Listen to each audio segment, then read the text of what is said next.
തൃശൂർ വടക്കുന്നാഥ ക്ഷേത്ര മൈതാനിയിൽ രാഷ്ട്രീയ പരിപാടികൾക്ക് നിരോധനം. വാടക വാങ്ങാതെ മറ്റ് പരിപാടികളും അനുവദിക്കരുതെന്ന് ഹൈക്കോടതി. സാംസ്കാരിക പരിപാടികൾ സംബന്ധിച്ച് കൊച്ചിൻ ദേവസ്വം ബോർഡിന് തീരുമാനമെടുക്കാം. ക്ഷേത്ര പവിത്രതയെ ബാധിക്കാനും പാടില്ല.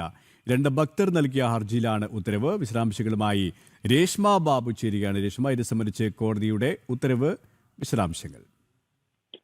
സുരേഷ്, വടക്കുന്നാഥ ക്ഷേത്ര മൈതാനിയിൽ യാതൊരു കാരണവശാലും രാഷ്ട്രീയ പരിപാടികൾ നടത്തരുത് എന്നുള്ളൊരു നിർദ്ദേശമാണ് ഹൈക്കോടതി ഡിവിഷൻ ബെഞ്ച് ഇപ്പോൾ ഉത്തരവിലൂടെ പുറപ്പെടുവിച്ചിട്ടുള്ളത്. അതായത് രാഷ്ട്രീയ പരിപാടികൾക്ക് ഹൈക്കോടതി നിരോധനം ഏർപ്പെടുത്തിയിരിക്കുകയാണ്.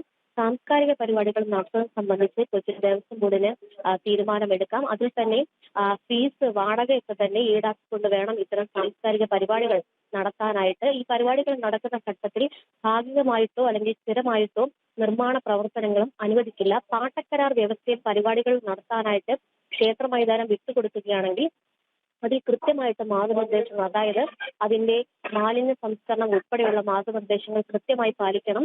ഈ പരിപാടികൾ യാതൊരു കാരണവശാലും ക്ഷേത്രത്തിലെ പവിത്രതയെ ബാധിക്കാൻ പാടില്ല എന്നുള്ള നിർദ്ദേശം കൂടി ഹൈക്കോടതി നൽകുകയും ചെയ്തിട്ടുണ്ട്. 2 ഭക്തർ നൽകിയ ഹർജികൾ പരിഗണിച്ചുകൊണ്ടാണ് ഹൈക്കോടതിയുടെ ഭാഗത്തുനിന്നും ഇടപെടൽ ഉണ്ടാകുന്നത്. നേരത്തെ തന്നെ ഹൈക്കോടതി ഇതുമായി ബന്ധപ്പെട്ട് ചില വാക്കാലുള്ള പരാമർശങ്ങൾ നടത്തിയിരുന്നു. അതായത് രാഷ്ട്രീയ പരിപാടികൾക്കുള്ള ഇടമല്ല ക്ഷേത്രങ്ങൾ എന്നുള്ളത്. അതുകൂടി ചൂണ്ടിക്കാട്ടിക്കൊണ്ടാണ് ഈ വടക്കുന്നാഥ ക്ഷേത്ര മൈതാനിയിൽ രാഷ്ട്രീയ പരിപാടികൾക്ക് വിലക്കേർപ്പെടുത്തിക്കൊണ്ടുള്ള ഉത്തരവിലേക്ക് ഹൈക്കോടതി ഡിവിഷൻ ബെഞ്ച് കടന്നത്.